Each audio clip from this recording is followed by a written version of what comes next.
KK, do you like trigonometry? Yes. Do you like live shows? Yes. Then you're going to love the next Trigonometry live show on the 2nd of November at the Leicester Square Theatre in London. It'll be with one of our all-time favourite guests, Peter Hitchens. Oh, yeah. This is very exciting news. I will make sure to take out an advertisement in Pravda tomorrow.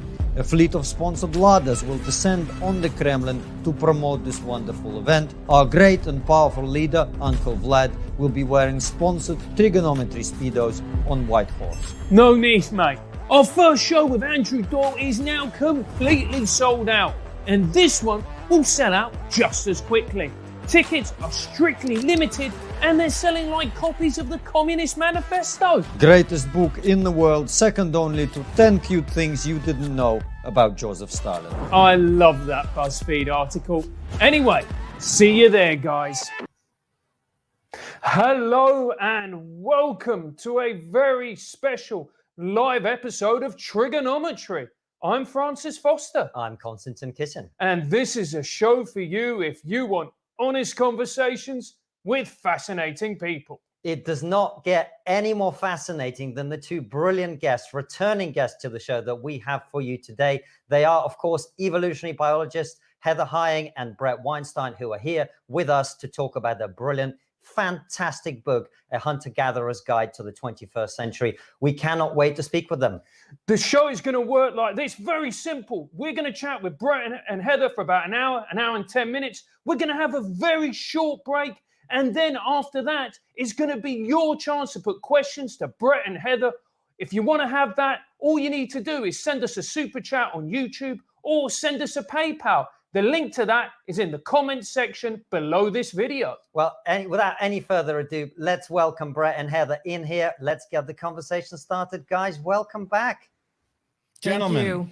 Thank you for having us both. It's good to be here. So good to have you back. I tweeted about this and I genuinely meant it. I've been like a kid on Christmas morning all day today because we can't wait to speak with you. The book is absolutely fantastic. I really recommend everybody read it. And let's get straight into it. Of course, in the book, you talk about evolution, some of the adaptations, both physically and genetically and culturally that we've seen. And you talk about how that is compatible or not quite compatible with the modern world. But I think before we get into some of that detail, the underlying theme of the book that I kept having in the back of my head as I was reading it was that Facebook slogan of move fast and break things. And my sense was what you're really saying is, as a Western industrial civilization, we've moved so fast and broken so many things that many other things you talk about in the book, whether it's advice on food, advice on sleep, advice on parenting, advice on dating, in all of those areas, we're no longer living in ways that are actually healthy for us. Well, move fast and break things might make sense if you did it well. Unfortunately, the way we have done it has caused us not to stop doing the things that are broken rather than to learn from them and prototype our way to a better future. And so, yes, that is one of the themes of the book, is that we are now living in uncharted territory that is so different from what we are evolved to deal with that we are simply incapable of adapting fast enough to keep up. Yeah, and the idea that move fast and break things is the rule you should abide by, or the rule you shouldn't abide by, is part of the problem, right? Move fast and break, and be willing to break your arm, perhaps, as a way to know how to navigate risk in the world. Okay. Move fast and be willing to break your head? No, like, don't do that. That's not a good choice for a human being. It's not going to end well for you. So part of, I think you're right. I think that is one of the themes of the book. And part of it too is trade-offs in everything, right? It is, there will be no or almost no static rules with which we can live our lives. We need to understand that we are evolving, changing, complex beings, and so need strategies that adapt with the times and with us. And one of the rules you talked about in the book, and is something that I think we're seeing more and more in our society, is avoiding simple solutions to incredibly complex problems. Well, in some sense, you want solutions to be as simple as possible, but the idea that you should kid yourself that the solution will be simple. You're not entitled to a simple solution to a complex problem, especially if you haven't even really understood what the problem is. So very frequently, what we'll do is we'll identify a symptom as if it was a problem, and then we'll try to treat that symptom, and we'll create a proliferation of even further symptoms rather than looking for the root cause and figuring out how to solve it once and for all. Yeah. No, So go for it, please. Heather, go ahead. One of the other themes, which is exactly what you, Francis, are alluding to here with the question, is the problem of reductionism. That sometimes simple solutions are the right ones, but far too often, as Bret points out, and as we do repeatedly throughout the book, as soon as you have something that you've measured, you mistake that for the thing that needed to be measured and the only thing that needed to be measured. And so now we've got a number, we've got a thing to point to that may or may not be the key symptom of the broken system in question, but we lose our motivation to keep looking for more things when we have a number in hand. And so sometimes a simple solution will be the right one, but very often it's not. And we need to keep our brains alive and our eyes open to continue to look for the deeper truths. And Heather, very much to your point, that's actually what I was going to ask you about. It might sound to someone who hasn't yet read the book that we're talking in abstract here very much. So can you put some flesh on those bones for people? What are some of the examples of the reductionism, the scientism that you all should talk about in the book that I think you're alluding to there? Yeah, well, one example is the idea that the appendix is a vestigial organ. And almost everyone who lives in the weird, that acronym, Western, educated, industrialized, rich, democratic world, knows someone who has had a run-in with appendicitis. And in some cases, it's been, close to deadly. Usually people don't die anymore, but only if you live close to a medical facility. And so the story that we've been handed for decades now is this organ has no function for us, is all cost, and so it is incumbent upon us to surgically remove it at first sign of disease. Well, that story doesn't hold up from an evolutionary perspective because we've only been living in this post-industrial world for 150 years, call it, and the idea that that this organ has been just killing people off for all of this time, for however long it is that people imagine it to have been vestigial, forgets the power of selection. So selection would have begun to produce this organ had it been entirely non-functional. As it turns out, the fact of the disease in the appendix is a result of our modern lifestyles. And we know that because when we look at non-weird cultures, non-weird peoples, the rate of appendicitis is almost zero. And in fact, it may actually be zero. I don't remember the numbers. But what you do have is an emerging story about what the value is. That in those cultures where the food is not quite so sterile, not quite so clean for our guts, and for those people who have more frequent bouts of GI distress and GI illness, the appendix effectively acts as a repository for good bacteria with which it repopulates the gut after such bouts. So in the weird world where our appendix doesn't get used much because our food is so clean and probably too clean, the appendix becomes inflamed because it's not used. So it is becoming, in our very, very modern circumstances, a hazard, but it is still not a hazard in most of the world where people don't live like we do. The error in thinking was at looking at this, and because we couldn't identify the value of the appendix, assuming it didn't have one, rather than saying we can see that it obviously must have one. Not only does the organ itself have some expense in building it, but the cost of the risk that comes from having one is substantial enough that the pressure to eliminate it would have been overwhelming. It's also true that phylogenetically it doesn't make sense that it would be an organ in the process of disappearing because our relatives that would have to have it in order for that story to be true do not. So it was, I spotted, in fact, in college, the idea that the appendix had to have a purpose that we hadn't identified, that the vestigial story was simply wrong, but it was decades before anybody figured out a story that was satisfying as to what it did. And we have to get comfortable with that. We are new to biology in a way that we are not to physics and chemistry.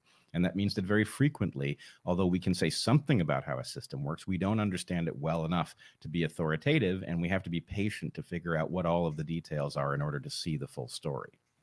And Bret, Yeah, go for it, Heather, Let me please. just add one more thing to that, which is we invoke in the book the concept introduced by G.K. Chesterton of Chesterton's fence, right? In which two people walking down a road run into a fence and it's in their way, and one of them says, let's get rid of it. And the second one, the more wise one, says, there's no way that we should get rid of it until and unless we can identify what its function is supposed to be.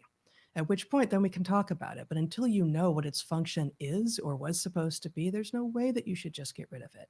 And so we raise that early in the book, this parable of Chesterton's, which has come to be known as Chesterton's fence. And we basically say, look for other things in the world like this. So Chesterton's appendix, Chesterton's breast milk, Chesterton's play, Chesterton's gods, right? There are many things that we moderns are foregoing because it feels to us like we're done with that. We're mature. We've evolved beyond it. We are moderns. We don't need that thing anymore. And too often we get rid of things that still have function or are tied to things with function. And we do so because we haven't actually stopped to try to figure out what the function might be. Well, don't you think, Heather, that actually shows that we're arrogant as a culture? We're arrogant as a society. That we look at things, and because we can't understand them or we don't find a purpose for them, therefore we dismiss them. Absolutely. Yes, we are. And I think, I think people in many cultures have an arrogance to them, but it is symptomatic of too many of the systems that have the power to drive narrative in weird cultures. The arrogance is lauded rather than skepticism being lauded too often. And we see this in evolutionary biology in particular, where there has been incredible resistance to the idea that religious traditions are in some way meaningful and important, right? They've been dismissed as mind viruses, which they obviously aren't, right? They're just as adaptive as a wing or an eye or any other structure. And the reason that we've done that is because in some sense, they are not literally true. But the fact that they are not literally true shouldn't persuade us of anything one way or the other. What they ought to be is just like a wing or an eye. They ought to be functional, right? Functional belief systems are ones that give you an advantage, and that doesn't necessarily come from them being literal and analytic. So yes, there is an arrogance, and it is something we will think more clearly when we get past it and we realize just how early we are in the study of adaptive complex systems. Well, you've both preempted my question there, which is kind of the spiritual appendix of religion. As you were talking about the appendix, I was thinking about this. So is it like the appendix in that in our weird culture, we don't actually need it, and it's actually potentially a source of inflammation and harm? Or is it that we've just taken away something out of our societies without really fully appreciating the value that it still has for us? It is both to the 10th power. And that's the problem, because what we have is a compendium of wisdom matched to past environments. And it's Chesterton's fence after Chesterton's fence.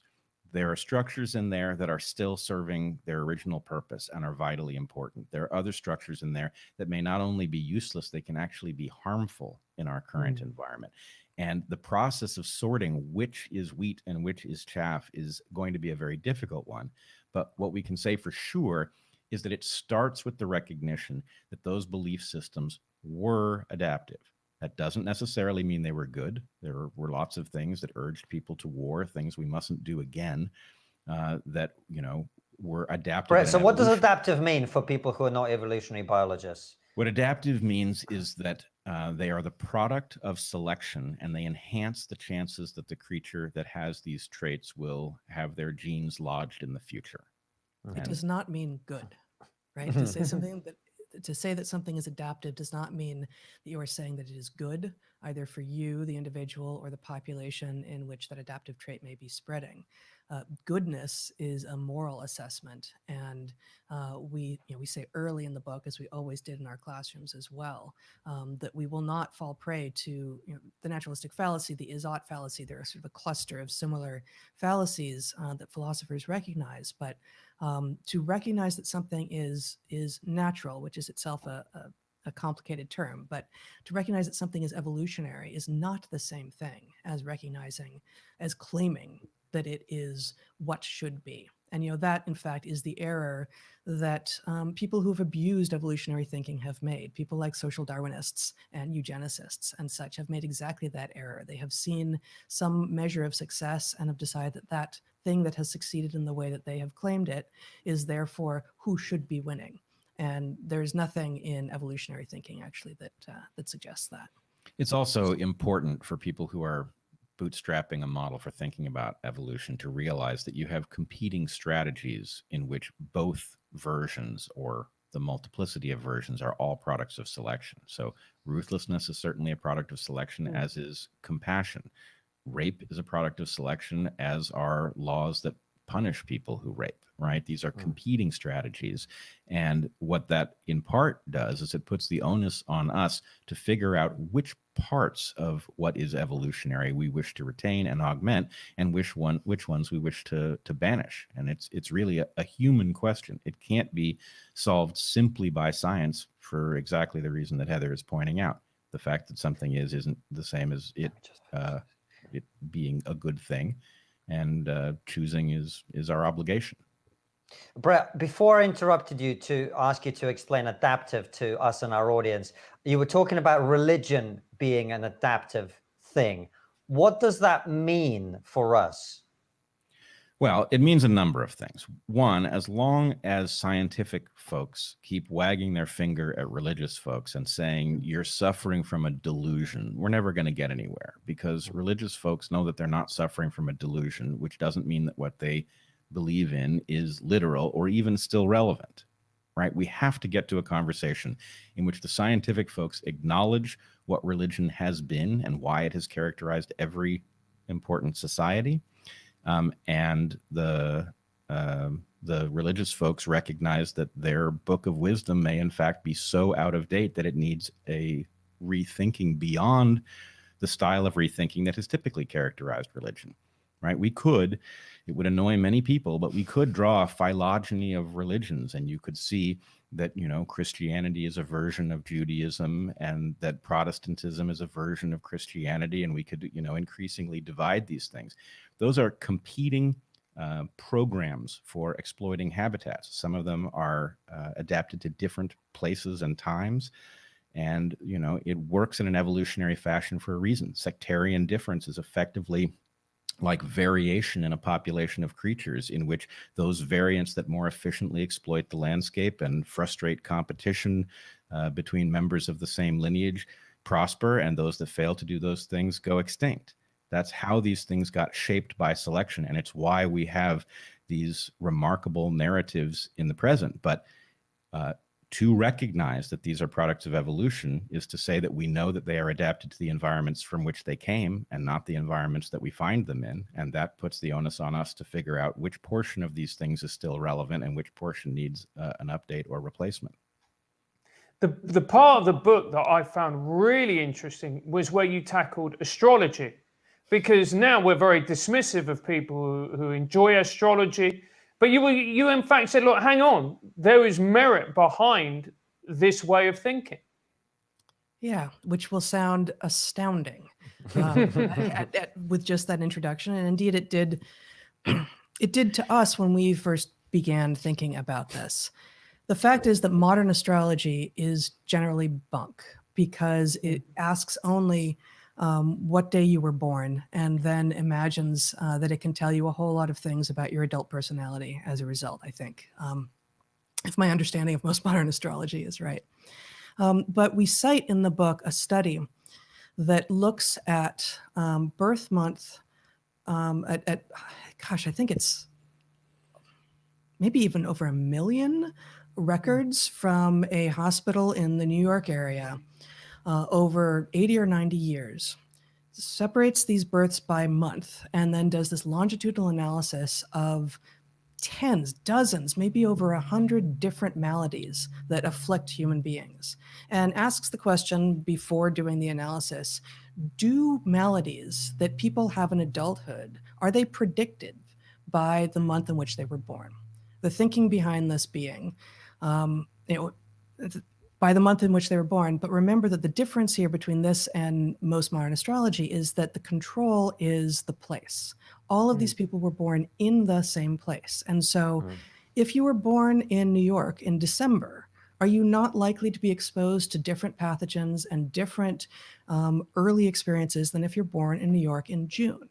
That is the reason that we can begin to expect, and that these researchers predicted, and then that they indeed found, that there are indeed disease differences by birth month, if and only if you keep track of where you were born. So most modern astrology doesn't do that, and there's no reason to think that it has any predictive power at all, really completely not. But if you include place and birth month, more or less, and we have evidence that disease, physical disease, varies by birth month when you control for place, well, behavior might as well. Because just as you might be have more access to the outside and to exploring if you're born in one month versus another, and thus get different exposures to disease, you might also be differently have different tendencies to be socializing or to be inward focused versus extroverted. So I want to clear this up a little bit because I can almost hear our haters cracking the champagne open and pouring glass after glass. The point is an ancestral version of astrology in which a person that was resident in a location was analyzing other people resident in those same locations and noticing that the moment in the year at which you were born might have impacts on your temperament or other parameters of your life. That person might have had predictive power, having nothing to do with the content of the stories they would tell about why you were that way, but just the simple fact that somebody born in October meets a certain sequence in their nutrition, in the pathogens that they encounter, etc. So modern astrology, because it doesn't pay attention to where you were born, is bunk. It's nonsense. It's a con. But the point is, that doesn't mean ancestral astrology was. Ancestral astrology would have been a metaphorical explanation for patterns that could not have been described in analytical terms. And it is, of course, in principle, possible for somebody to resurrect such a tradition at any time. Interesting, though. One thing you just said, I think, gives even more reason to imagine that ancestral astrology would have been more predictive than modern astrology, even if you do control for where you're born, which is that, at least in the weird world, our diet doesn't tend to differ much over the year. Even those of us who buy at farmers markets and try to eat seasonal produce, we all have plenty of food to eat throughout the year, pretty much. And so the pattern pre-industrially and certainly pre-agriculturally of boom and bust cycles in just simply available of food and also available of particular macronutrients might have specifically exaggerated the patterns around which you could have predicted differences that would have come from when you were born. I also think, it bears analogy to the relationship between, why am I blanking on the term, alchemy and chemistry, right? A lot of modern chemistry emerges from the wrong-headed attempt to create gold out of other things, right? A problem that is fundamentally nuclear and therefore not within the realm of chemistry, which is about electric charge primarily. But the point is, the study was productive, just as somebody who didn't have the tools to look into your pathogens because they existed before the germ theory of disease and didn't have tools that could even find such things, might have noticed patterns, that the stories that they told about it may have been useful, and our modern understanding of, we have a cyclic pattern of disease through the year and it may have impacts on development. There's now a legitimate scientific study of this, which has more or less displaced the prior version. But anyway, and many things are like this. You don't necessarily know what you're looking for when you set about study, and you may tell yourself wrong stories. It may be that acupuncture works for reasons we don't yet know, but chi is a myth, very likely that it is. Anyway. But the thing that you also talked about in the book is how important myths are in a way that we don't understand, and in a way how it bound us together in our societies. Well, not only are they important, I mean, you know, we sometimes drive our colleagues crazy because our scientific Can you colleagues, imagine? our scientific colleagues love to imagine that they have no faith and that they are trafficking in facts, not myth. But this is not how science progresses. You need to have at least a little bit of faith in order to do science, right? The idea is to minimize the amount, but it can't be zero, right? Because you don't even know for sure that you exist, that you're not in someone else's experiment being fed data in order to see what your mind will do with it, right? You can't prove that you're not there, so you assume it. You have faith that you actually do exist and you can observe the universe and do science. Yeah, it's not useful to spend time worrying about that. Right. You can either spend your entire life on that one puzzle and never get anywhere, or you can say, I'm going to just take that one on faith and I'm going to work on things that might matter and go forward. But as we build a model of the universe scientifically, there are zones that we understand really well, and then there are giant gaps we can't fill in yet. And very often, as you get from a zone you know well towards a gap you don't know anything about at all, you become increasingly metaphorical in the way you describe things. So, you know, atoms as billiard balls, right? We know that atoms are not billiard ball like now, but we didn't. And thinking that they were billiard ball like was good enough for a while. It allowed us to do certain things and not others. So the basic point is any system of comprehension involves a whole lot of myth. And yes, there is value in trying to minimize the amount that's dependent on myth, because those myths can steer you wrong, right? You don't necessarily know what's contingent on what when it's told in some narrative form. But anyway, science contains myth. The idea is to get rid of that myth. We're nowhere near doing that fully yet, and we ought to just accept it. That, you know, though it's not like there are the myth people and the fact people. It's we all have a good deal of myth in our models. I guess it's also true, though, that even those of us who are highly analytical also take in information through narrative.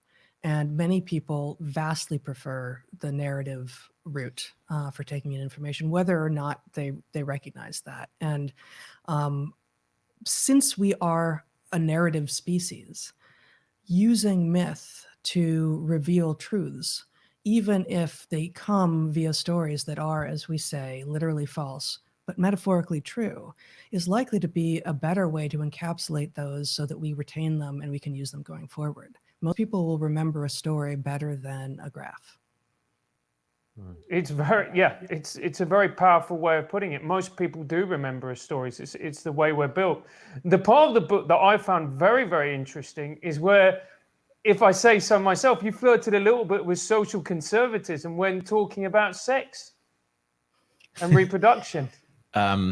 Yeah, well, it's not really social conservatism. Well, I don't know. I don't know what to say. I would say that there are elements of social conservatism which are actually correct, and that the idea, you know, a libertarian view of sex does not appear to be making people happy. It does not appear to be making civilization more functional. It appears to be isolating people from each other, causing people to be taken advantage of, increasing sexual violence and normalizing it. So, yeah, there's a lot wrong with the way people are engaging. But what I think is maybe a little bit subtle is that this is a sex positive position. It is not sex positive as that term is typically used. But the idea is, if you recognize what an important and valuable gift sex is, and it's an evolutionary gift, right? Evolution actually turned us into one of very few species that has sex for pleasure. Right? That was not a modern invention. That was not us rebelling against our biology. That was our biology awarding us an incredibly valuable tool for bonding. And in so doing, it gave us a responsibility, which we are treating terribly, right? We are not recognizing how marvelous it is that we were given that gift. And then we gave ourselves a gift in the form of birth control, which allowed us to control even more. And what we started doing is treating it frivolously, like recreational activity, right? And I'm not saying it shouldn't be fun. It should be tremendously rewarding, but you know, but the point is, when people think if sex is good, then easy access to sex must be great, right? When they think that, they're thinking something incorrect, and the proof is all around us. Yeah. And when you say the proof is all around us, what do you guys mean? And sorry to jump in, Heather, but what are you guys talking about? Surely, come on, everybody's having sex. That's brilliant. People just get together, they hook up. Isn't that the liberal brilliance of the modern society that we've all been striving for, to free women from the risk of sex, and now we're all liberated and everything is wonderful. Never heard you use those words, mate. No, I don't actually agree with them, obviously, as you know, but Yeah, everyone is sexually satisfied now, right? You just listen to them talk and you'll know how happy they are. That's it right there. And at the point that everyone is so clearly not sexually satisfied, what do? We double down and double down and double down. Okay, let's push more junk sex in your face at all moments. Make it apparently available to everyone at any time they want it. And let's see what happens. Well, we're just getting more dissatisfied and more and more and more. So, there is also a problem with imagining that it is, of all things, to imagine that this should be a matter of personal individual agency. Sex seems like a particularly strange choice. We know it was an error to go towards junk food over in food space, but at least you're only poisoning your own body. To go towards junk sex when sex is explicitly relational, when it's explicitly about two people coming together and exploring each other in a more deep and intimate way than any other way that we know, to imagine that can be driven by the market effectively, and that what's in my head, because I saw pictures of some video of someone doing something over here to someone not related to you, I'm going to bring that into my bedroom with you, and it's going to be good. That bears no relationship to anything that is rewarding or satisfying. Is it physically titillating? Can you get off? Yeah, okay, but that's it. Then it's over. Just like junk food, the pleasure is very quick and ends quickly, and then you're left with an abyss afterwards, right? You don't end up with the reward that lasts a long time, whereas you do with non-junk food and with non-junk sex and with non-junk music and non-junk everything, right? We can reward ourselves by training ourselves, just as those who have weaned themselves off fast food into enjoying a delicious and nutritious diet, into being rewarded by sexual pleasure that is wildly sex positive, but that isn't about having your head turned and chasing down every hot thing that you see. So I just want to add to this. I think it is important. People who've read the book will know that we argue that men have two reproductive strategies and women have one. We divide it into three because, rape is a strategy that works. It's one that hopefully we can drive to something like zero. But there's, generally speaking, a no investment strategy where a male behaves in a way that in the past would have impregnated a female and walks away. So and go, as one of my students called it. And then there's a strategy in which males invest in a partner and that partner's offspring, right? And when men are in that mindset, they are not the same as women. They have different values, but they are similar to women in their level of choosiness and discernment. And so what we effectively have is a modern culture in which we are getting men to default to their worst mode, their non-investment mode, and then getting women to mirror that behavior. And it's not making men or women happy. That's the problem, is that we have a better mode and we are defaulting away from it. There were certainly some problems with first and second wave feminism. I always called myself a feminist, even though I came of age really as third wave feminism was happening. And it didn't look like it could possibly become ascendant the way it did. So I, in my younger years, would call the third wave, who hadn't yet identified themselves as third wave feminists, the faux feminists, the fake feminists, because it looks illiberal.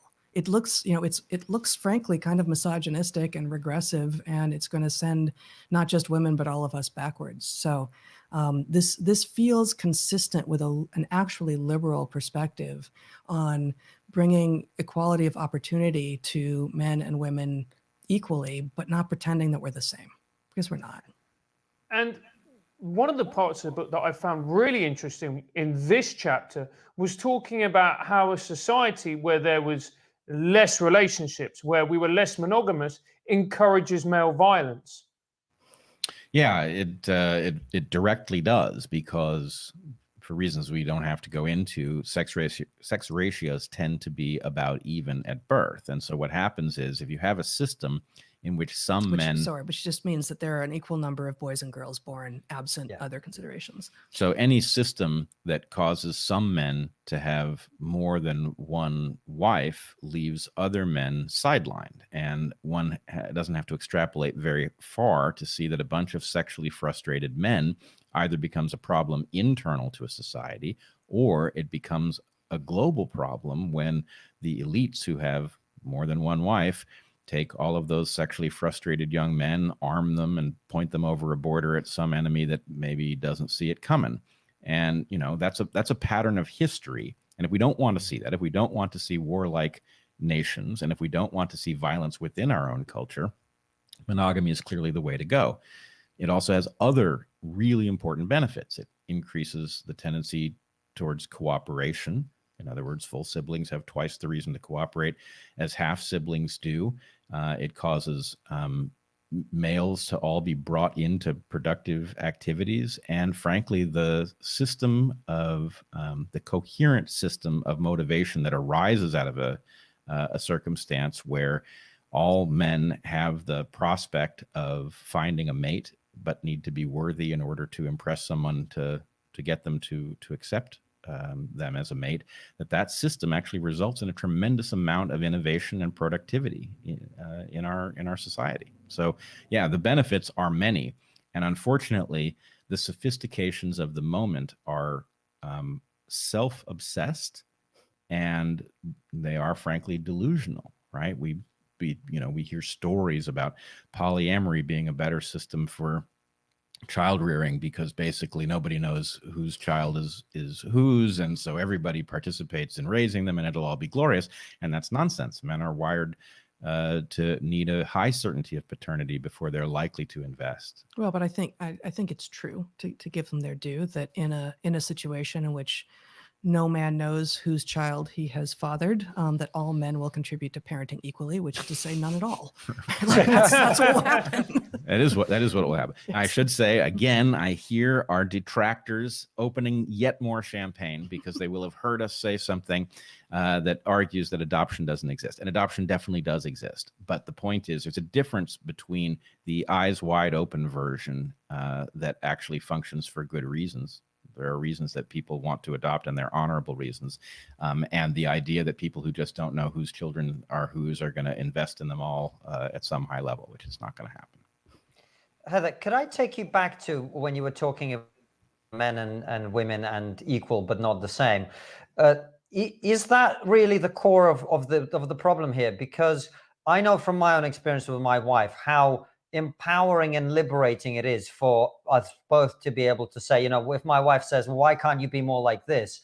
For me to be able to say, it's because I'm a man, or vice versa, for her to be able to say, well, I'm behaving in this way because I'm a woman. It's the most freeing thing for us as a couple.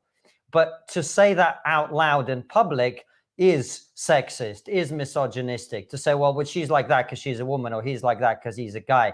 We're not allowed to do that anymore, it feels like sometimes. That's interesting. You know, I don't think I've ever said that. I don't think we've ever had those kinds of conversations. You should try. I promise you, it's great. Well, but I think we don't, because it seems, I know what you mean, and there's absolute truth in what you're saying, but there's also the risk of a conflation between the individual and the population.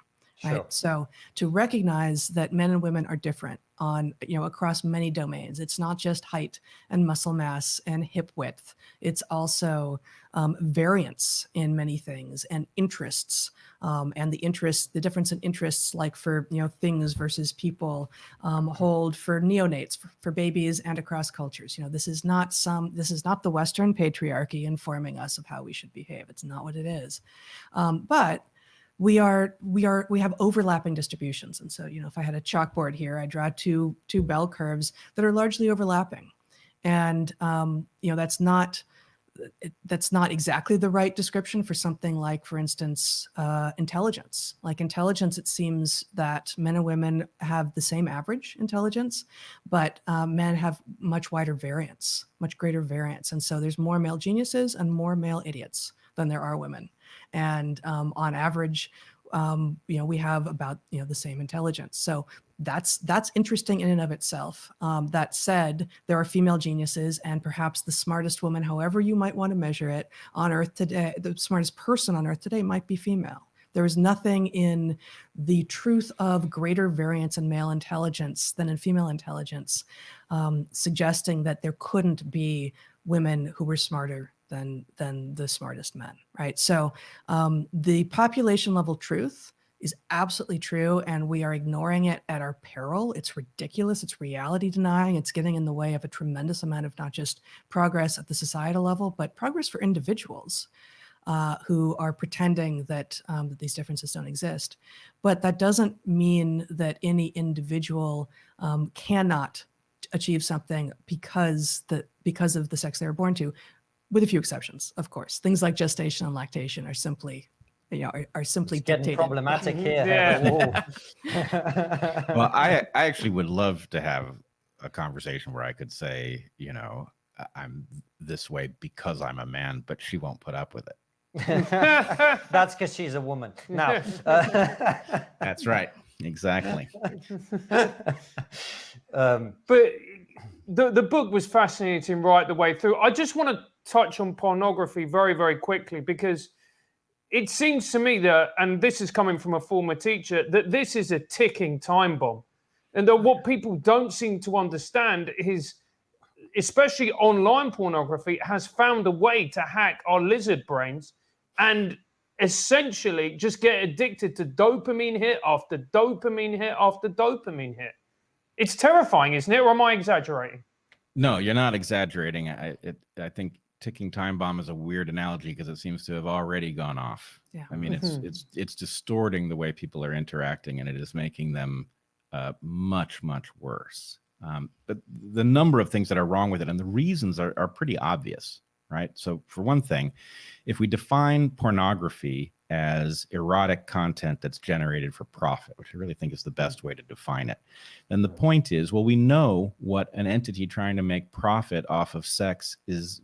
We know what puzzle they're trying to solve, which is they need to gain attention and they need to displace competitors who are trying to gain attention with the very same ancient good, right? They need to gain attention by with images of people having sex. So how do you distinguish yourself? Well, you're going to move in the direction of the extreme, in the direction of taboo, in the direction of things that aren't good, like sexual violence. And the problem is that human beings we don't arrive in the world knowing how sex works, right? It's something we have to learn. It's something, in fact, you're supposed to learn with a partner, which is an amazing activity to be engaged in. But the first kind of information that humans tend to have, and at least in an ancestral environment, is, people sleeping in the same hut. The parents may have sex. The children may be pretending to be asleep. They get some sense of what sex actually looks like, right? Well, if that part of your mind that's looking to figure out what sex is seeing pornography in which people are choking each other or whatever else, right, it begins to think that that is normal. And so now we have this situation where somehow men and women are supposed to work side by side, treat each other as equals, and then go into the bedroom and choke each other. That's not going to work. So then we get into this situation where, consent is something that has to be sought every 2 minutes, or I don't know what people are doing, right? Yeah. No, that seeking of consent thing, it's actually pretty unsexy, right? The moaning is supposed to be the indicator of consent, right? At some level, there's an ancient system there that we've displaced in favor of some modern thing that's so market-driven that it can't help but distort our view. Well, and in this, as in so many things, and many of the systems we talk about in the book, part of the problem is that we've cleaned up the childhood environment so much that the first exposure that children will have to sex is, my God, from porn, right? From complete strangers doing things for a market, as opposed to maybe stumbling across adults or playing doctor or whatever the hunter-gatherer version of that was, exploring sexually as children in interesting, reasonable ways. And and thus coming of age already with some sense of what bodies are, what their bodies can do, what feels good, what doesn't, as opposed to, nope, childhood is a time for none of that. That's not what's supposed to happen during childhood at all, and therefore we're going to let the screens do it for you. Like, that's an insane way to teach children about sex, and that's exactly what we're doing. So yeah, ticking time bomb, absolutely. How can we allow children to actually be children and to play in schoolyards and skin their knees and to look at each other across a classroom and make eye contact and do a little flirting at younger ages than we are currently imagining is possible, and say, okay, as long as no one is crying foul, as long as no one is actually getting hurt in a real way, this is actually how we learn to be adults. And instead we cocoon them. We put the children in little boxes and we keep them from all risk, and we drug them and we give them screens, and we do the other things as well. But the helicopter parenting and the schools that do the same thing, that keep referees in all sports and free play isn't possible, means that of course people arrive at the cusp of adulthood with the bodies of adults but the brains of children. And just coming back to porn for a second, and let's keep the kids being exposed to aside, although we don't seem to be able to do that in our society. But for the sake of this argument, let's try and separate the two. Isn't there some evidence that societies which do have pornography, have less sexual violence, and also that you might also describe the existence of pornography as adaptive? I mean, I remember visiting Greece, and they have these like 5,000-year-old little clay models of pornography on them and stuff like that. So no, you're shaking your head, Bret? Yeah. I always seem to, maybe they were painted in 1974, but you know what I mean. No, I know what you mean. I just disagree with your terminology. That was not porn. Okay? That was erotica. And we draw this distinction quite clearly. There's nothing wrong with erotica, right? It's not all good. But the point is, if somebody has something to say sexually, that's completely valid. It's a very ancient process. It is the market that is distorting this. It is the idea that you want to see something sexual, and then somebody wants to meet that need, and they have some competitor that they have to overwhelm, and that is going to result in, incest being the subject, right? Incest is bad for a biological reason we now well understand, but didn't. Right? We knew it was bad, but we didn't understand the problem of deleterious recessive genes coming together when siblings mate, for example. So it was taboo because selection caused us to view it that way correctly. And now it is being explored in porn because it's a way to differentiate some porn from others. So there's nothing wrong with the erotica. It is ancient. Yes, you'll find sexuality represented in virtually every culture, but it is the immediate gratification that comes from the market's desire to get you to spend money you would not spend that is so destructive. It is also incredibly destructive to have it so easily available that it replaces your mind's sexual creativity, right? You become a consumer of sexual narrative rather than a generator. And this is kind of, uncomfortable stuff to talk about, but there's a reason that human minds are obsessed with sex in the way they are. And men are different in this regard. They are differently obsessed, but they are obsessed with sexual content. And the point is, you are supposed to obsess over details. You are supposed to obsess over real people. It actually affects how you move through the world, what you want, and what you'll do when you get in range, right? You're supposed to be generating scenarios that have relevance to the real world, not fantasizing about the hunky pizza guy, right? Right. So the point is, we are denying kids that landscape, and we are turning them into sexual consumers rather than people who will participate in some relationship that will be likely the most important one in their lives with some toolkit that's ready to handle it. Bret, Bret and Heather, it's full of, I know we've had what seems like a fairly negative conversation, but actually the book is full of recommendations and ways that advise you in terms of food, which is something, and sleep, which is things we haven't really talked about. And maybe this is a good chunk as we get towards the end of the interview part to talk about that. talk to us about some of the new adaptations that we can make at the individual level and also the societal level to start to address some of the problems that we've created for ourselves. Well, I mean, to pick up on the conversation we've been having, we have some new tools at our disposal.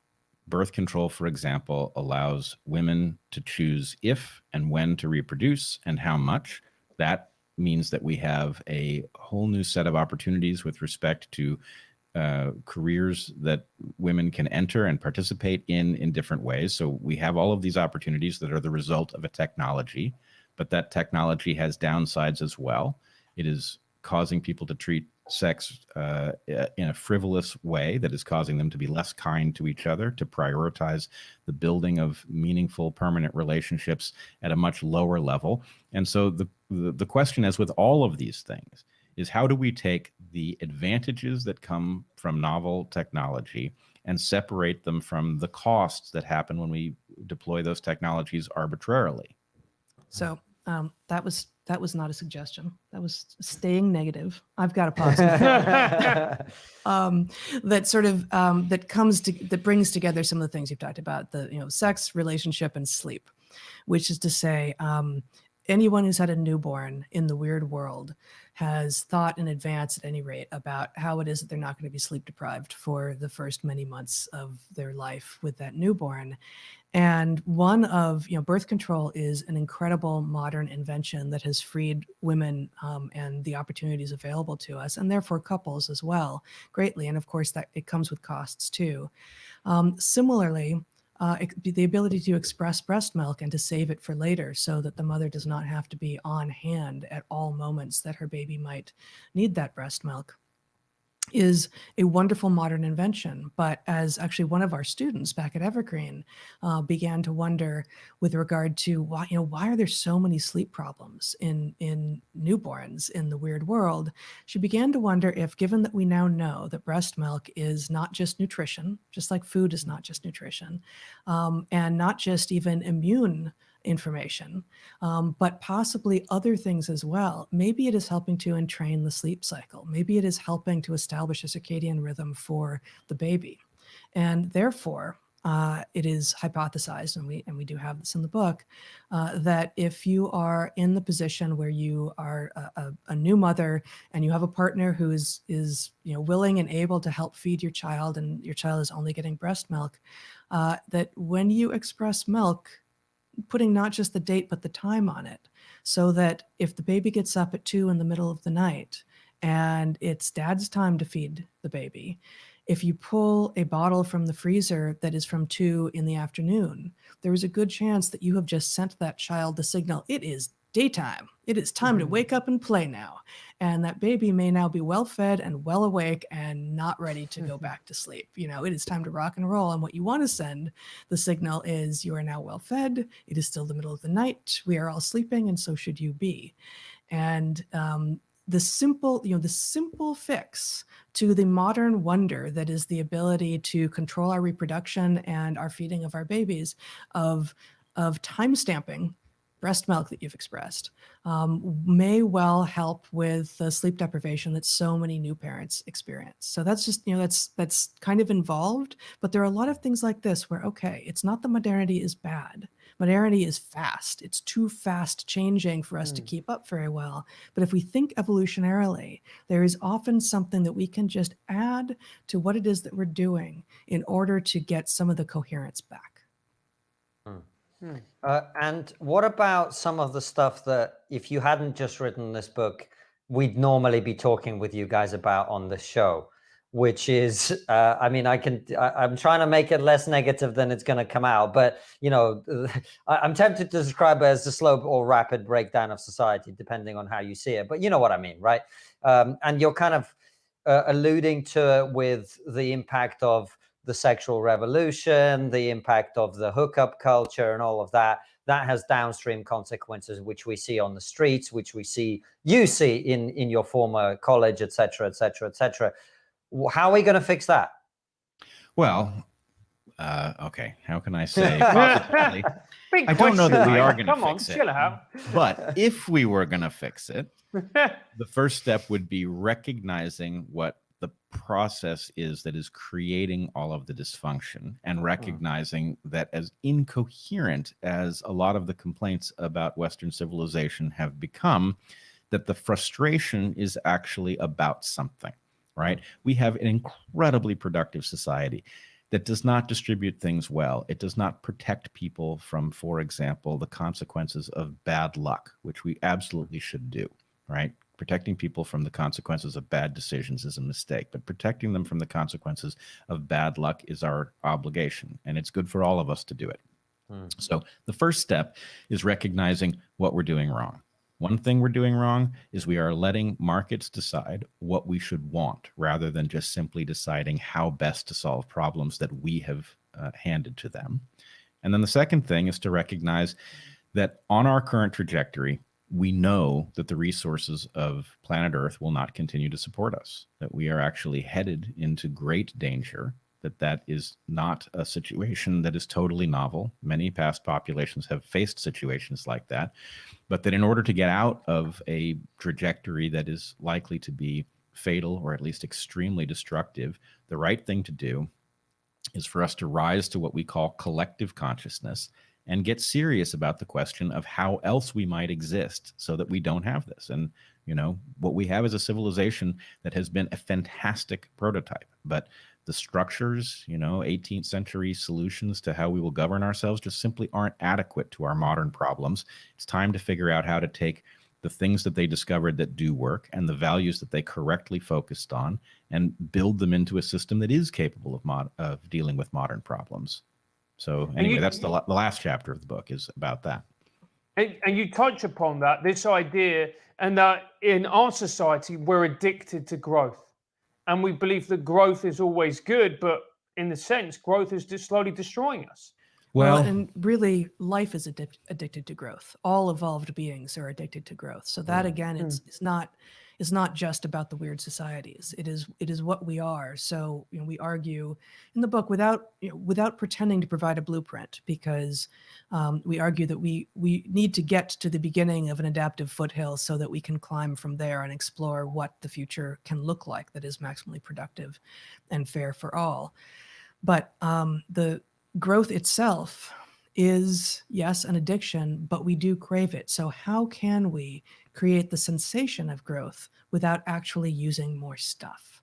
So we need to grow with things that are non-zero sum, things like creativity and innovation and, lasting contributions rather than the throwaway junk culture that we have now, which is accelerating the rate at which growth is killing us. And this may sound like a nonsense fantasy, but it's really, we're invoking something that's actually got plenty of precedent, right? Spring is delightful, right? The idea that you should always want it to be spring may seem fanciful, but we make it spring all the time in our homes, and we don't violate any rules of physics to do it. The fact is you've got a steady state, and as you're cooling your house, you're warming the backyard, and that's just simply how it works. So the question is, how can we do that same trick with our human senses so that our growth is not eroding the world out from under us, and so that each generation leaves a world as intact as the one it inherited? That ought to be our goal. It's really our obligation, and it is possible, but it's not going to happen automatically. The market's not going to find this. The market has in fact caused the problem because we've given it hegemony over not just how to solve problems, but what problems to address. You were almost positive there for a sec, Bret, but you went back to there is no solution. You didn't quite say that. I'm kidding. The key to a meaningful positivity is staring into the abyss until it stops freaking you out. Well, on that sounds scary. Yeah. On that very positive note, we are going to take a short break for questions. Reminder, guys, if you want to send in a question for Bret and Heather, do so using the super chats. Anton has been collating them, or the PayPal link is in the description. We're going to take about a 3-minute break. We'll come back with questions directly from you for the guys, and we very much look forward to that. We'll see you in 3 minutes.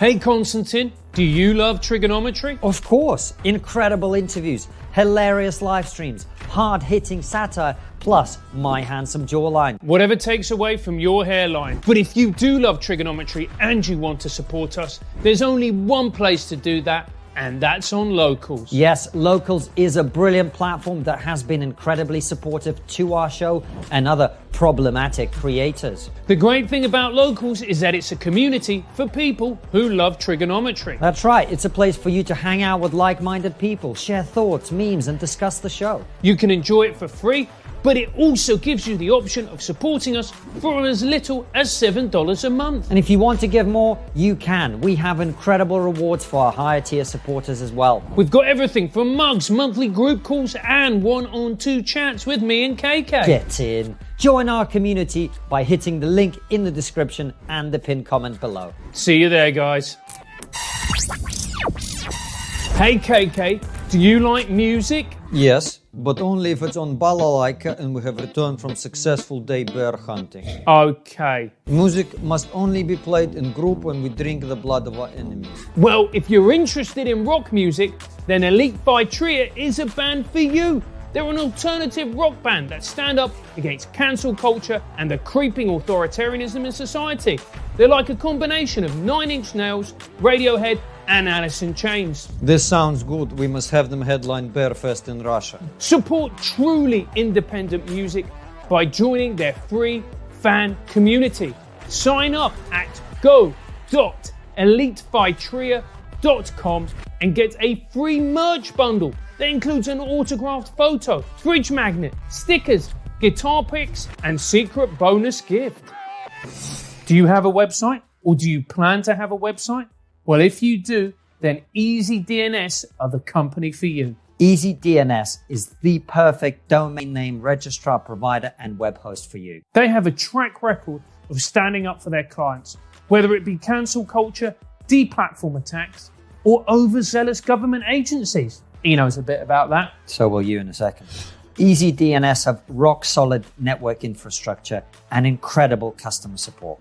They're in your corner no matter what the world throws at you, unless it's your ex-girlfriend, in which case you're on your own. You'd know about that. Move your domains and websites over to EasyDNS right now. All you've got to do is head over to easydns.com/triggered and use our promo code, which is of course triggered as well, and you will get 50% off the initial purchase. Sign up for their newsletter, Access of Easy, that tells you everything you need to know about technology, privacy, and censorship. All right, welcome back, everybody. Let's get Bret and Heather back as well, Anton, and let's get to the question. We've got a bunch of questions. Guys, the first is actually 2 questions from 2 separate people, but very much the same subject. I'm going to merge them into one. Don John says, Jonathan Haidt, who you both know, states that woke universities are here to stay, that other institutions of learning should be established to counter them. And FM, very much on that subject, says, would you consider organizing a new university, one without illiberalism, or what recommendations would you make on current universities in the US? Oh boy. Yeah. Big necessary question.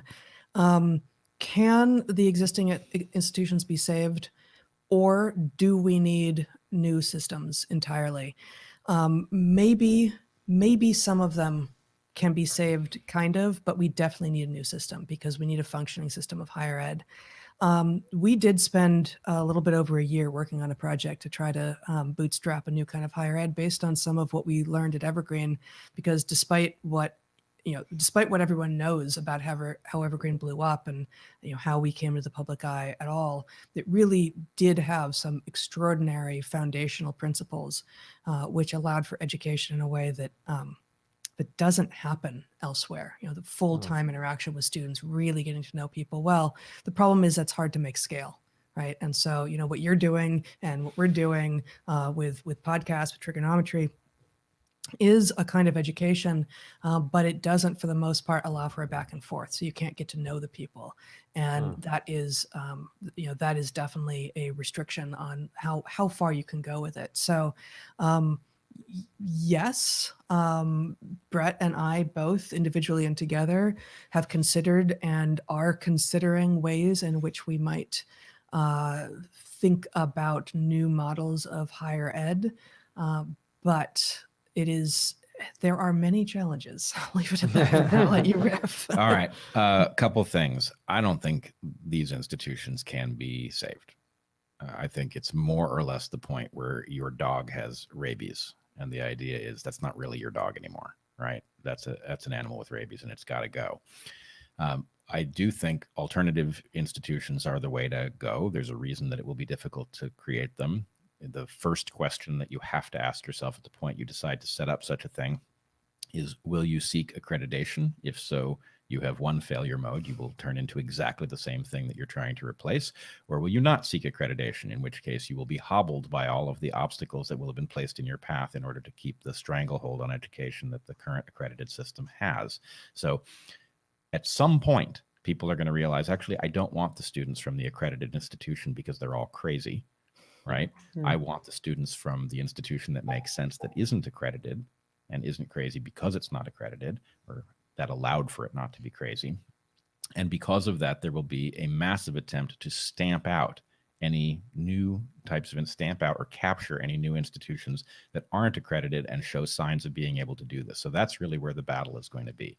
And as soon as you've got one established, others will grow. So the battle will be over the first one, right? Will somebody be able to stabilize an alternative university, let's say, that effectively educates while not participating in this woke nonsense? And if they can get one, then that'll be a model, and we'll get a new system. And, you know, the fact is the other system will collapse, because who's going to hire the graduates?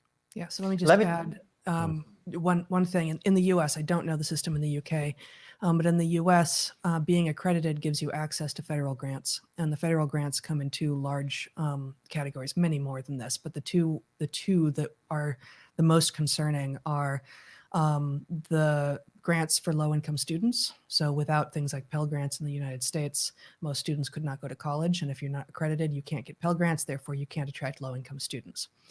And the other big category is grants for research. And because, again, of the problem of the market forces driving so much of what has happened in higher ed for the last many decades, most science now is big science, which is to say expensive science.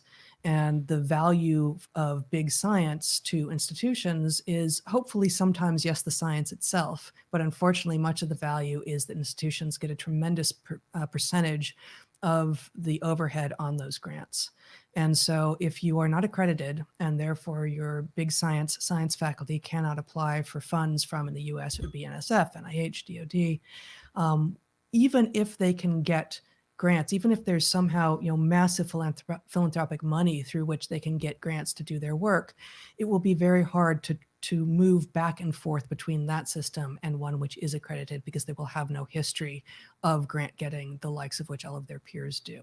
So what we don't want is two still functioning systems that work side by side but can't interact with one another of higher ed. We need a way for, you know, for all communication to happen, for science to work across boundaries, for education to work across boundaries.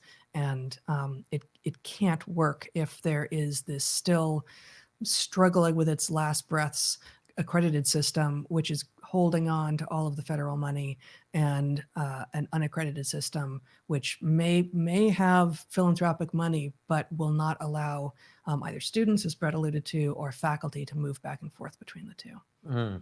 And also a more societal level worry that I think ought to be included in this conversation, and tell me what you think about this. We just interviewed Vivek Ramaswamy, who's written a book called Woke Inc. And one of the things he was talking about was that if you go down the path of creating two markets, essentially, you have, you know, woke people shopping, buying their coffee only from Starbucks, and everyone else buying their coffee from Black Rifle. Eventually you get to a point where you are actually going to get to civil war, because the interests are just so diametrically opposed. There's nothing holding you together. And is it not then desirable to at least to try and reform these institutions, or maybe to just wait until the next generation who are desperate to push back against their millennial parents get in there, or do you not see that happening, Bret? Well, I don't think civil war is all that likely in the next few weeks, I would say. Sorry. Again, he's not in a good mood. What have you been feeding him? I'm in a great mood. What are you talking about? No. Yeah, look, this is a good mood. Look, here's the problem, okay? I don't disagree that if you have two separate systems that they point us in this direction. On the other hand, we have been watching and trying to call attention to the growing dysfunction in the academy for decades. right? It does not listen. It will not rescue itself. There is no level of obviousness that is sufficient to get it to wake up. And so, again, here's the problem.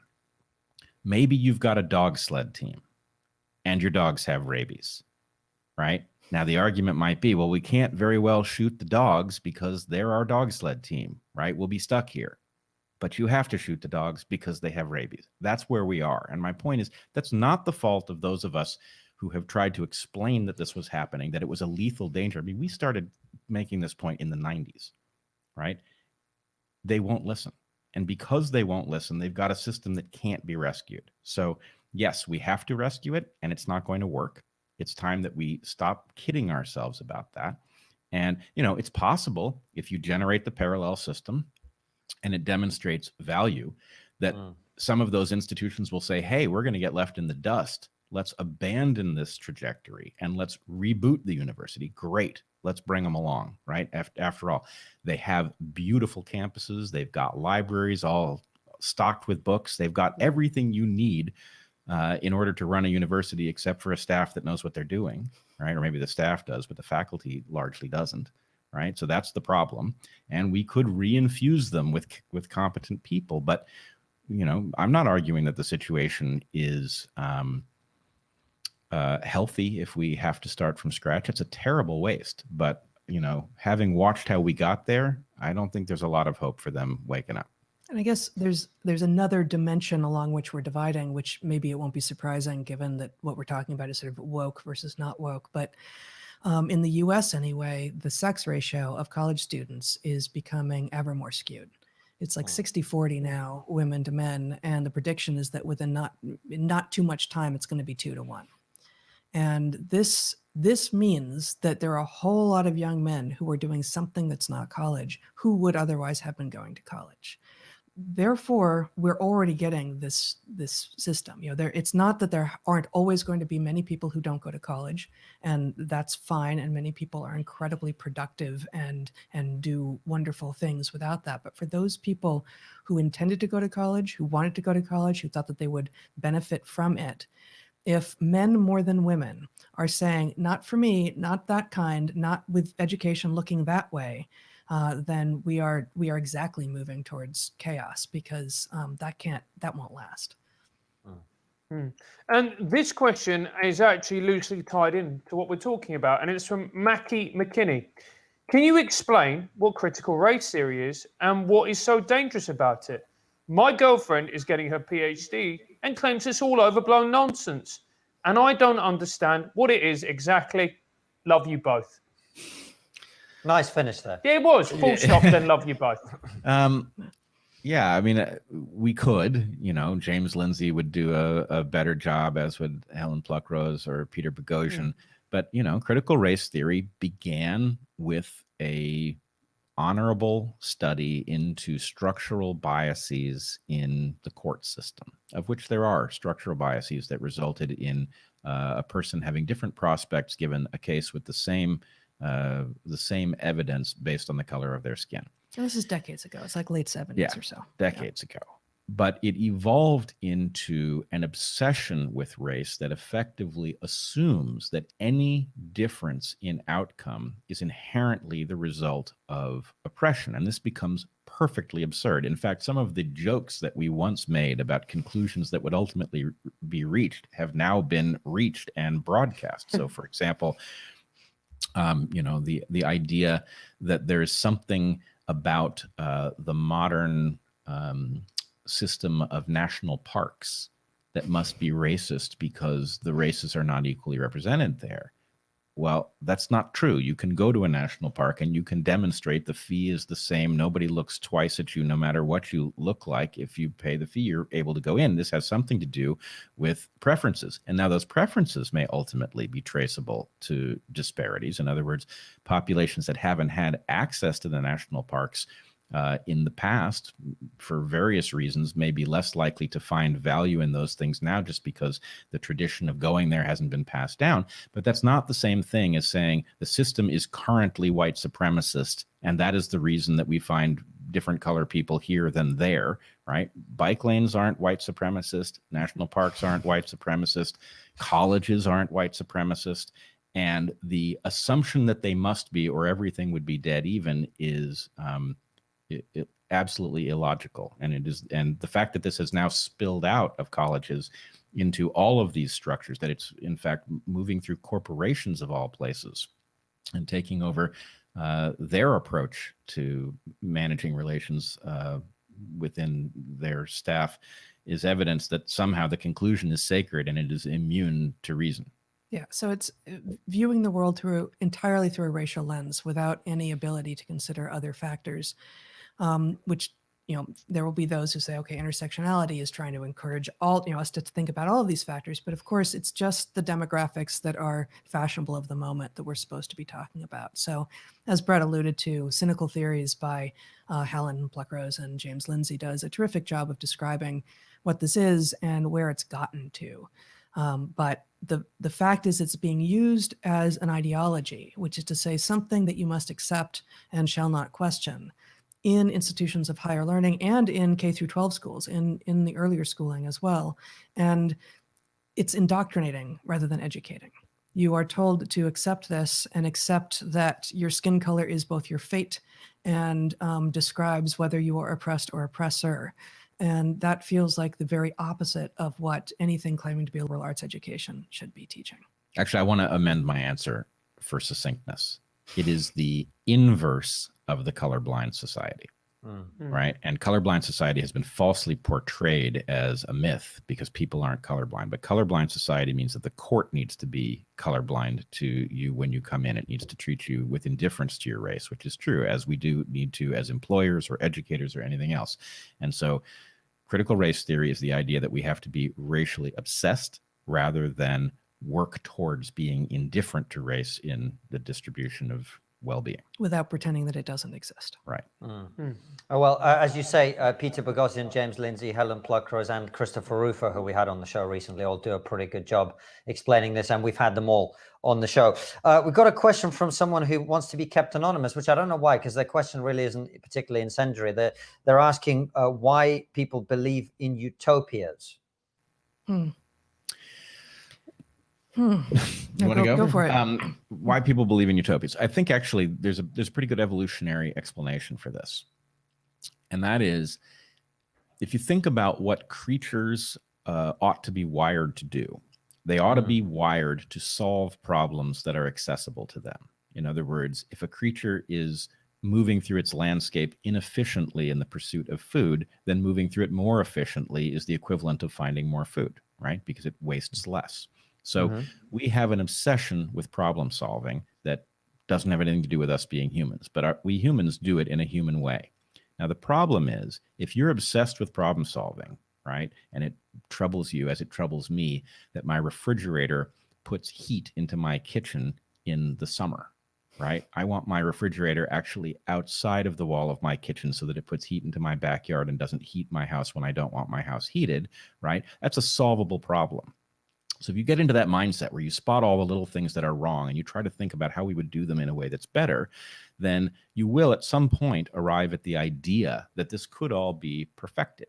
But you won't at first understand what perfected would have to mean, right? You won't understand what trade-offs are, and you will imagine that you could solve every problem simultaneously, and wouldn't that be marvelous?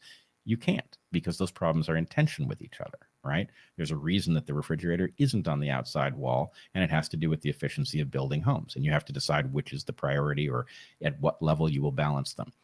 So basically the idea is a naive problem solver that looks into society and sees all of the problems, but doesn't understand what the downsides of the solutions would be or how they would interact, arrives at the idea, aha, I know what we should do. And they end up trying to maximize something that is their focal obsession, and everything else crashes as they try to maximize it. So effectively, it is the intermediate level of understanding. Yes, there are lots of problems to be solved, but you need to be sophisticated about how you do it rather than naive. So the person asking the question doesn't seem to think that utopia is a desirable endpoint or a possible one. But one of the other errors in those who do strive for utopia is imagining that we live in a static world, right? Like not only do trade-offs preclude utopia, as Bret just suggested, but in evolution, everything is context dependent. And the reason that there is no fittest state to be in with any permanence is because environments change. So what it is that you want today is not necessarily going to be the thing that you want in a week. And it also, the concept of utopia also forgets or never understands that actually the striving itself is part of where we derive our pleasure from. So just, actually to go back to one of the things we were talking about in the first hour, one of the reasons that people aren't sexually satisfied now, even though sex is available all the time at every moment, is that the chase is gone, right? That there isn't that period of, oh, I wonder if I could, I might, I'm not sure.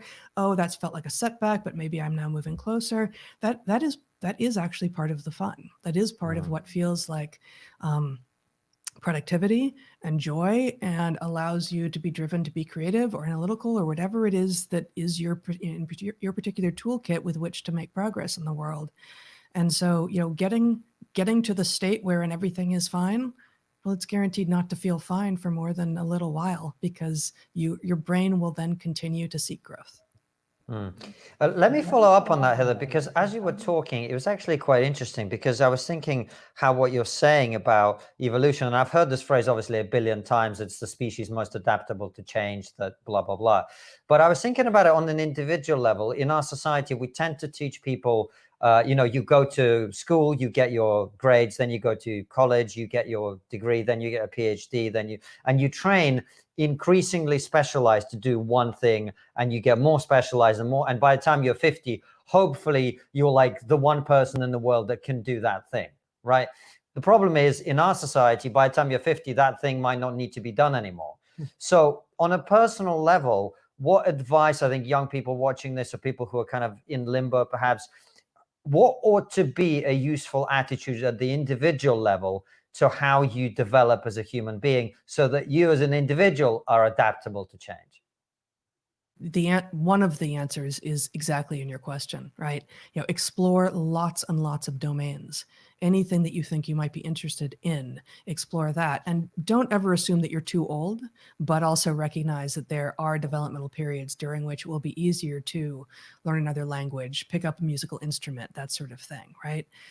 And specifically explore, like generate skills, generate expertise, or even just some facility. You need not be expert in lots and lots of things, but the more things in which you have some facility, the more broad thinking you're likely to be, and the better a problem solver you are likely to be. And make sure that some of those things live in the physical world, such that the outcome that you create cannot be negotiated away, such that you either did or did not build a table that holds the weight of the plates on it, or you did or did not bake a cake that other people say, yeah, this tastes good, and it doesn't poison them, right? Things need to, you will be best taught to recognize the actual feedback that the world can give you by making things in it wherein the world is giving you the feedback, as opposed to the people in it, and you can always coerce the people. So I think the line in the book is something like, you can, you can't trick a tractor or a tree, you can't, but you can fool another person.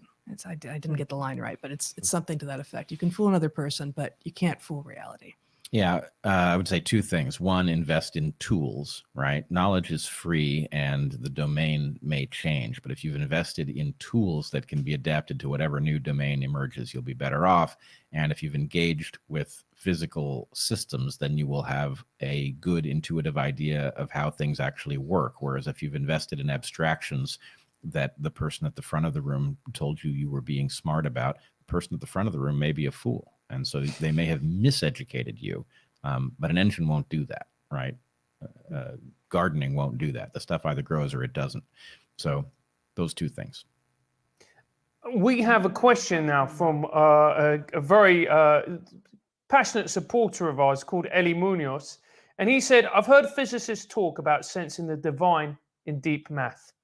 Have you discovered anything like that in deep biology or in jungle/forest studies? Yeah, I mean, I think we all have our version of this.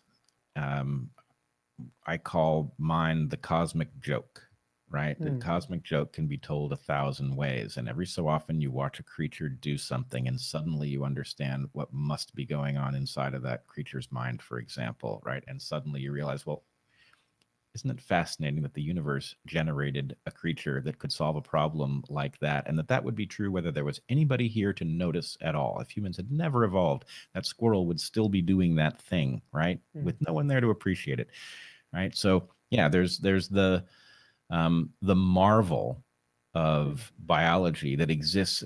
I was thinking the other day about even a housefly, right? We look at a housefly and mostly we feel disgust because a housefly may have walked on feces before it walks on your lunch, right? So they are grotesque in one way. But if you think about the mechanism of a housefly and even the structure, it's a beautiful creature. It really, gorgeous eyes that are almost like multifaceted jewels, this incredibly sophisticated flight architecture. It's an amazing creature, and these things fly by us and we don't give it a second thought. So yeah, there is something about just looking at what selection has produced and thinking, what a gift it is to be the kind of creature who can even understand what that object is, how it must work in some regard, and appreciate the process that created it. I think what you're describing, I would call awe, right? That very often being in the Amazon, in nature, in Portland, everywhere in between, I am filled with awe. For me, I don't use the language of the divine, and I remember actually being in high school and searching for meaning, as I think all human beings do, unless they have it drugged and bad parented and bad educated out of them or something. But we all do a lot of active searching for meaning and purpose, especially during those teenage years. And I was dabbling here and there. I was thinking about Buddhism. I was thinking about various ways of approaching what is the meaning of all of this. And actually, it was you a couple years into college. Bret and I had been friends throughout high school, and about halfway through college, we got together, and you gave me a Richard Dawkins book, gave me The Blind Watchmaker, and said that I might find some things in there that I would find interesting. And for me, that was the moment. It opened up, and I thought, this is going to turn out, this way of understanding the world, an evolutionary understanding of the world, and this doesn't contain everything, but this has the seeds in it, will turn out to hold so much of the meaning I've been looking for, and also it will enable me to still have a sense of awe and mystery about the universe.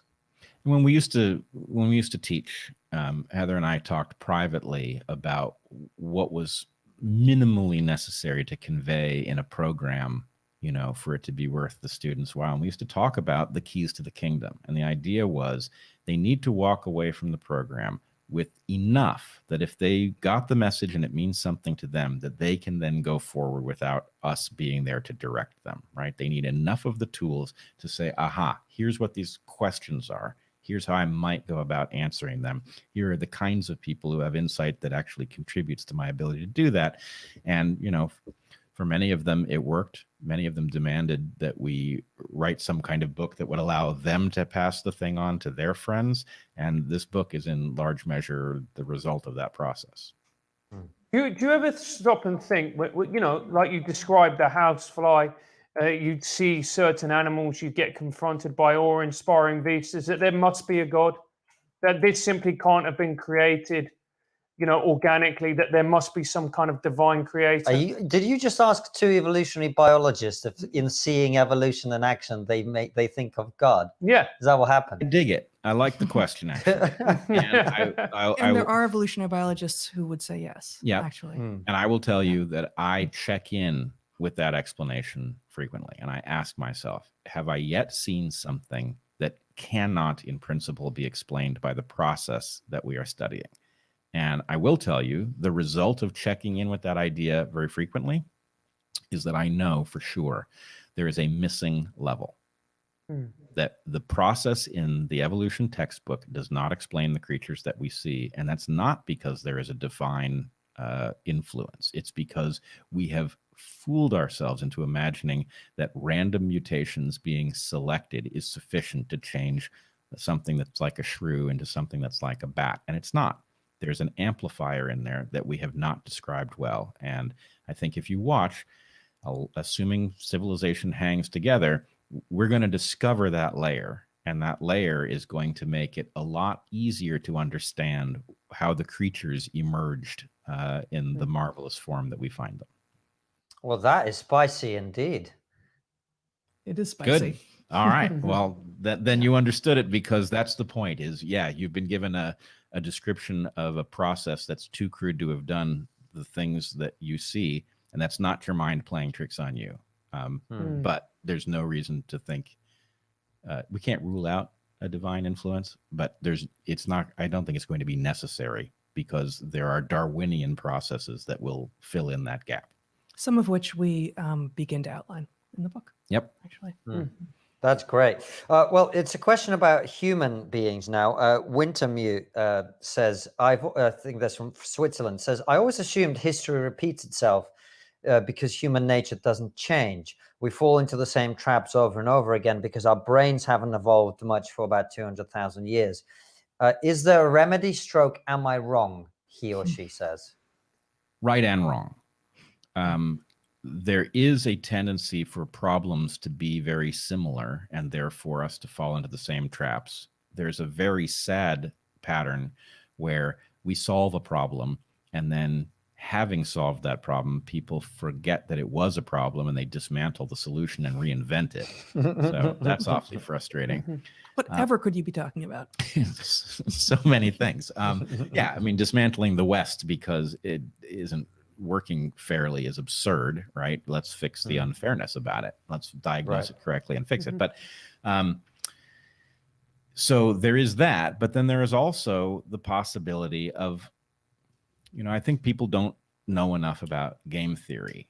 And the reason that I hit this drum frequently is that game theory nicely takes all of these very specific problems and gives us a general name for a failure, right? So a tragedy of the commons or a collective action problem. The point is, you can have 100 versions of that, but they're variations on a theme, and the solutions will look alike, as Elinor Ostrom's Nobel Prize winning work tells us, that ancient cultures figured out solutions to these things, and in fact, their solutions were presented in narrative, metaphorical form because they had to be, right? They didn't know the game theory. So anyway, that's a hopeful sign, because what it means is if we can study these things correctly, we can actually generate solutions that we can apply each time the problem reemerges, and we should be shooting for that.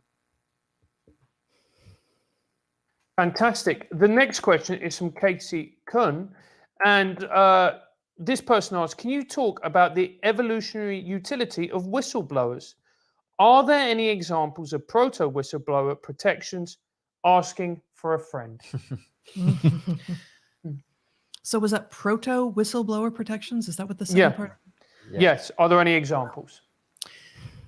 I think the problem is almost turned on its head, because the point is, in an ancestral circumstance, if we go sufficiently far back, the lineage, right, the tribe or the band, would be united in wanting to spot the problems because they were bad for the long-term prospects of the people involved. And so what has happened is, by generating these very large systems in which one group effectively does oppress another, whether that's one race oppressing another or management oppressing workers or whatever it is, there becomes a need for somebody who can endure the mechanisms that are built to frustrate the process of correcting an injustice, right? So the need for whistleblowers is new, and so the search for the ancient solution is probably wrong-headed. But yeah, you want to enhance the quality of the world, figure out how to make people safe for pointing out the uncomfortable true things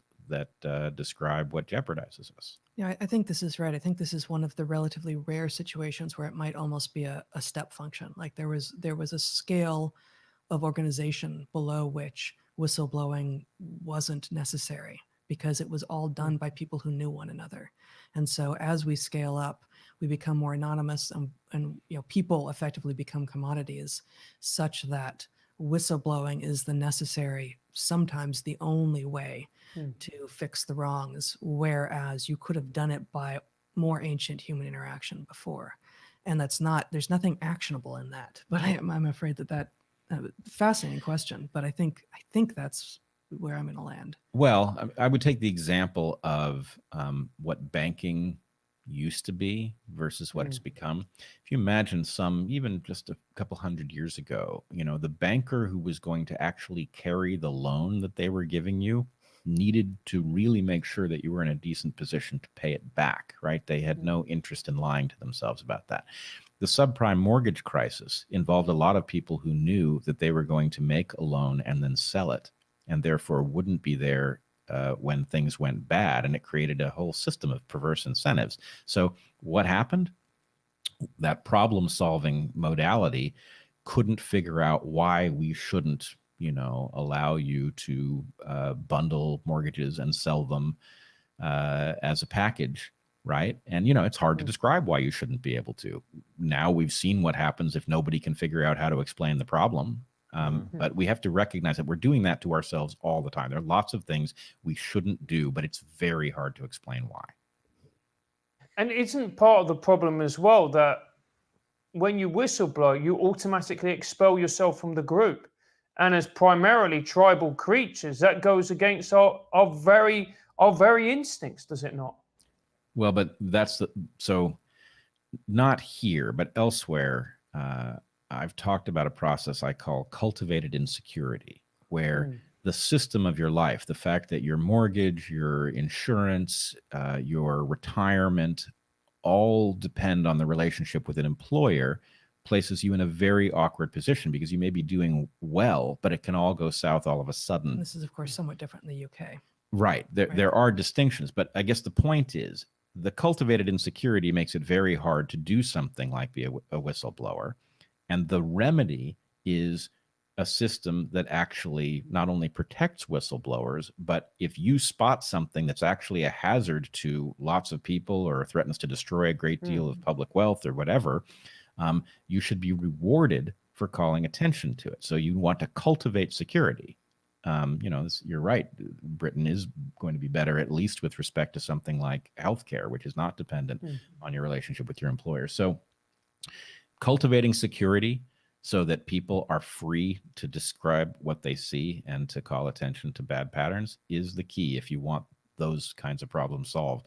And the fact that we are so desperately insecure and so dependent on our relationship with the people we would be blowing the whistle on is the reason, from the point of view of the public, it's a bug, but from the point of view of the people who don't wish to have the whistle blown, it's a feature.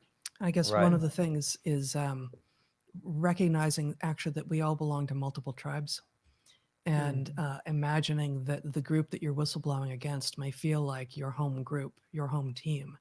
But as those of us who have experienced cancel culture can attest, it turns out that there are many, many people out there who think many things and who are interested in coming together into what might be seen as tribal affiliation, whom you had no access to before, for instance, or whom by some descriptors might appear to be of a very different tribe entirely.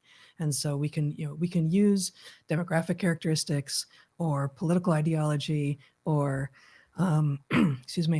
or teams that we vote for or places that we live as the ways that we describe the tribes to which we belong, but really trying to identify as many as possible of these things by which we might group ourselves, and then finding others in those groups such that, yes, we're tribal, of course. In-group, out-group dynamics are real and they'll never go away.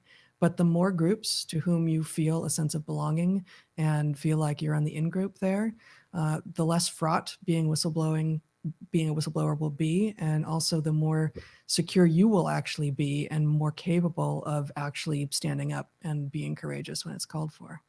Guys, I should say we've got a lot of messages flowing in, which aren't questions, but just people appreciating you coming on the show and us spending this time talking together. And of course, we appreciate that as well. And we appreciate your appreciation of their The Mutual Appreciation Society is in session. But speaking of cultivated insecurity, I caution you about this question. Important, John, we did say we'd take a COVID question or two. And by the way, for everybody watching, we will do another 10 minutes or 15 minutes if you guys are happy to stick around. So if you want to send in a super chat or a PayPal, go ahead and do that. But here's important, John. And he says, drum roll, please, if you had a choice between taking the vaccine or waiting to get COVID and then taking ivermectin, which would you personally choose and why? Okay, this is a dangerous question for us. And it's not that analytically speaking, we shouldn't be able to address it. Are you indicating that you can't hear me? No, I can't hear you. I've just got this thing in my ear. That's all. It's a bit irritating after an hour and a half. Right. You go for it. There are no hidden signals or anything like that. You go for it. I thought. Yeah, it's because they're uncomfortable in my ears. Cut, Anton, cut the. Yeah, fucking don't. Go for it. All right. So the problem is, first of all, it must be said, we are not doctors. We are not in a position to advise people about this. I do think people need to be aware that the information that they have at their disposal is quite noisy and compromised by propaganda of various kinds. We don't know about all of the consequences of having had COVID, right? You could say, based on what we know now, does it make sense to allow yourself to get COVID and treat it very aggressively, which seems to be possible? We see cases like Joe Rogan, like Pierre Corey, where very aggressive treatment seems to turn the disease around right away and apparently generate natural immunity, which is highly desirable, much better than the immunity generated by the vaccines. Here's the problem. We don't know for sure that COVID doesn't do something like hide in, well, herpes viruses, for example, hide in neurological tissue where they're shielded from the immune system and then they reemerge. We don't have the evidence that COVID does that, but could it do that? And therefore, if one got the disease thinking that I'll get it and I'll treat it, would they be in danger of having a recurring disease that might, chickenpox become shingles, so diseases change in their manifestation over time? So we can't rule that out, right? That's a very serious problem if it's there, and it changes the answer to the question that we've been asked. So it's very hard to make these decisions. What we desperately need is a group of people who are well informed on this topic to be completely insulated from the political and economic environment that has so destroyed our ability to talk about it. And we need them to talk about what actually is the best approach, because it is true, we see again and again, the immunity that comes from the disease is far and away better than the immunity that comes from the vaccines for two different reasons. One, it's broader because it's to the entire virus, not just one subunit of one protein. And two, because it doesn't fade in the same way that the immunity generated by the vaccines does. So it's a complex landscape. I don't want to give an answer because the fact is, if we give an answer, it might affect what people do. And, we might have an instinct, but the point is, what we know for sure is that we are operating on incomplete information about the consequences of the vaccines and the consequences of COVID. Thank you very much, Bret. So the last question is nowhere near as controversial. It's from John T. Speaks, and he asks, what's the evolutionary role of laughter? Yeah, you want to start? It is communicative, as so much of what humans do. And it gets back to exactly what you were just talking about, Francis, with regard to establishing tribal boundaries. And, there is laughter that feels wonderful and laughter that can feel wonderful, but even as you're doing it, is exclusionary. And that both of those functions exist for laughter, and that therefore, maybe to go back to the very beginning of our conversation, it's not laughter is adaptive. It's present in all the cultures of all human beings. And that doesn't mean it's good. Laughter almost always feels good to us, but there are examples when it is malicious, when it does harm to those who are being laughed at. And so saying that it is adaptive as a way of effectively increasing social cohesion does not mean that social cohesion is necessarily a wonderful thing, because some forms of social cohesion are actually doing great damage. So I would say years ago, I was working on a project about this question, not on laughter specifically, but on humor. Obviously, laughter is an indicator of humor, but roughly speaking. Not anymore, Bret. Right. Not with what I have on comedy shows on TV. But you carry on. Actually, it reminds me, there was a interview with one of the writers for I never saw the show, but the show ALF, Alien Life Form, who described that in the writing room, they had a thing that they called humor-like substance, where, it was a half-hour show and they needed a certain number of jokes, and sometimes they didn't have enough jokes, and they would put in something that had the form of a joke, and then the laugh track would make it sound like a joke, but it just didn't have the content. So anyway, to your point. That sounds like a Horseman of the Apocalypse right there. It was a Horseman of the Apocalypse, but we did not recognize it. The point was, the argument that I made in my prior project was that humor was a mechanism, and in fact, the exercise of humor is a mechanism of exploring things that hover at the edge of what we are conscious of. And so if you have a room full of people, when you tell a joke, they're erupting in laughter is a recognition that they are all suddenly aware of the same truth that they had not formerly understood they were all aware of. So a good humorist is searching that landscape for things everybody knows, but people don't say. And if you say it, we can get into why timing might be important here, but if you say it correctly, the point is there's a sudden dawning of recognition. It serves to cement the tribal belonging. It serves to both cement the tribal belonging and to exclude, because if you think about the person who doesn't get the joke, right? If you're the only person in the room who doesn't laugh, that's a thoroughly uncomfortable feeling. Or if you are going to pretend to get it and you laugh inappropriately at the joke, you laugh and it's not the punchline yet or whatever, you reveal yourself to be an outsider. And so there's that element of the thing. But anyway, I was talking to somebody about this, and they alerted me to a quote that I didn't know, which was Tom Stoppard, who says, "Laughter is the sound of comprehension," which I thought was excellent. Oh, of course, that's Stoppard. Yeah. That's great. That's wonderful. Well, speaking of stopping, thank you both for joining us. It's been an absolute pleasure. We both, and all of us here at TRIGGERnometry, wish you all the very best with the book tour and promoting the book. It's really a book worth promoting. We speak to a lot of people. It's one of those that I really thoroughly recommend to people. And it's a rare. There it is. Yeah, it is. This is our only copy. They're sold out. We had to beg for this copy. That's our only one. If it ever happens that we can visit you over in the US, or you can visit us over here, we're going to beg you for another copy and signed, please, please, please. But in the meantime, thank you so much for joining us. It's been an absolute pleasure. Thanks. Thank Love you. you guys. It's been a pleasure. Thank you. Thank you very much. Okay, guys, thank you for tuning in. As you will agree, that was a wonderful episode. If you want to watch any other TRIGGERnometry episodes, they always go out on Wednesdays and Sundays, 7 p.m. British Standard Time, 2 p.m. Eastern Standard. We also do Raw shows, which go out Tuesday, Thursday, Friday, Saturday at the exact same time. Thank you so much for tuning in. Take care and see you soon, guys. Hey, KK, do you like TRIGGERnometry? Yes. Do you like live shows? Yes. Then you're going to love the next TRIGGERnometry live show on the 2nd of November at the Leicester Square Theatre in London.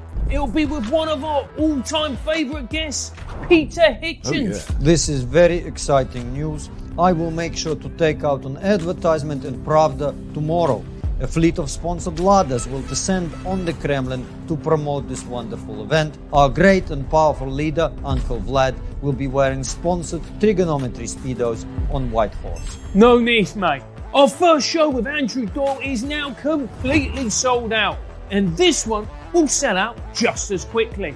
Tickets are strictly limited and they're selling like copies of the Communist Manifesto. Greatest book in the world, second only to 10 cute things you didn't know about Joseph Stalin. I love that BuzzFeed article.